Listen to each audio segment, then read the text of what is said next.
Hi friends, I just returned from Puerto Rico on the 1st of July 1969.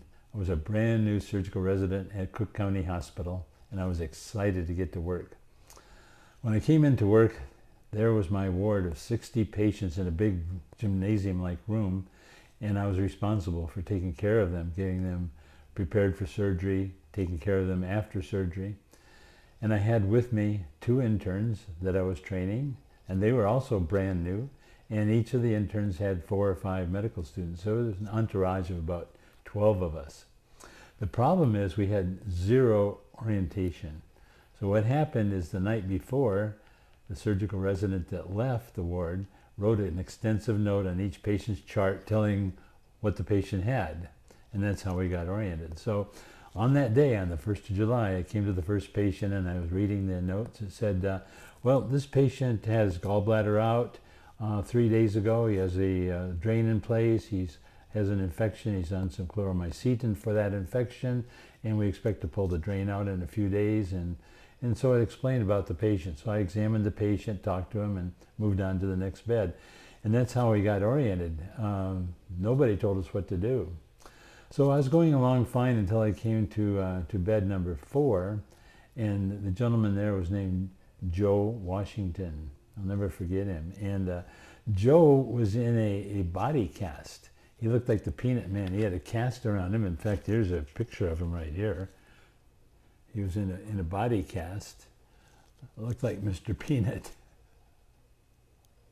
And his arms were hanging out, his legs were hanging out, and there he was with a cast from the top to the bottom. Well, I thought that was kind of strange, so I started reading his chart, and it said, Joe Washington is a boarder from neurosurgery.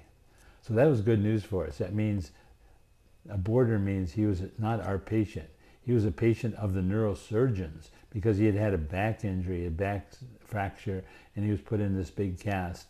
And they ran out of room, so they just put him over in our ward as a place to stay.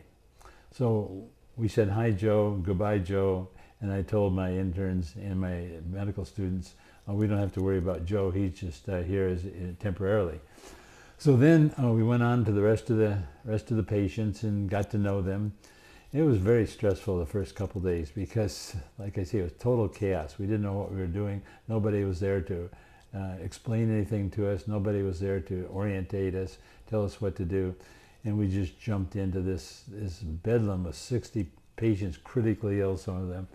But we got through the first day. We got through the second day. And so after about a month on the ward, we came by Joe Washington's bed one day, and Joe was kind of shrinking inside of his cast. He was getting a little bit smaller in there. And he said, Doc, I have this terrible itch in my back. So the medical students with me said, hey, Dr. Miller, can we can we get a coat hanger and make a little scratcher for him? He can put it in through his cast, going down his back, and he can scratch his back. I said, that's a great idea, so why don't you do that? So the medical students went and got a coat hanger, and they devised this little instrument that they showed Joe how to use it, and he carefully put it in there. Oh, he started scratching his back. He said, oh, it feels so good. They're scratching my back with a coat hanger. So we continued making rounds after that. And every day we'd come by Joe and we'd just say, hi, Joe, how you doing? And he'd say, I'm doing fine. And we went on because he wasn't our patient. We didn't have to worry about him. But he was a nice guy. So it was about 2 months into my 3-month rotation when the medical students came to me once again. And they said, Dr. Miller, is it all right if we paint something on Joe Washington's cast? And I said, wow, great idea. Of course you can.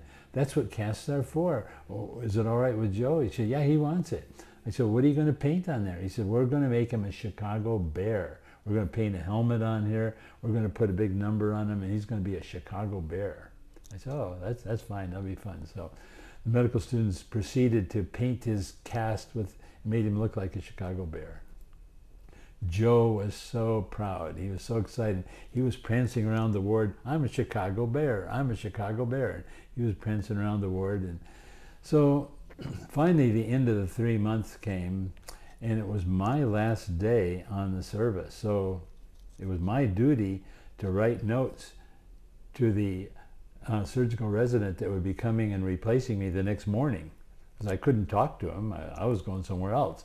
So I had to leave a note. So every patient, I came to the first patient, we had an appendectomy yesterday.